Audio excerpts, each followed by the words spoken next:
It's often around this time of the year that you start to notice activity of marsupials in your garden. If they're around, things like bandicoots, potoroos and bilbies will all play a role in your garden environment. Now, some people love it and some people are not so keen on it. So creating the right habitat is vitally important if you want to support and encourage them to stay in your garden environment.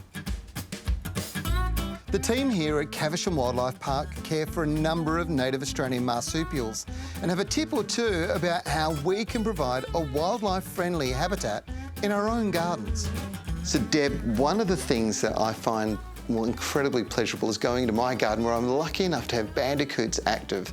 They're really beautiful animals to have, and you can create an environment for them that supports them, can't you? Yeah, you can easily build a little refuge for little ground-dwelling marsupials in your garden, having lots of native plants for them, which provides protection. Yep. The most important thing is making sure that this area is a long way away from any area that your family or your pets are going to use. In particular, cats and dogs are a huge problem for our little marsupials.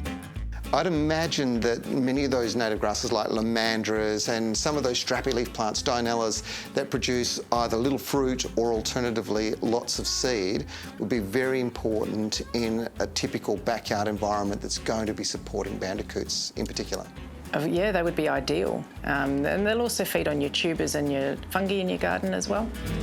What about the holes that they're digging in my lawn and my garden? What are they up to? Their little diggings can be a little unsightly, but they're feeding. They're collecting all of your little garden pests, so they're there to help you.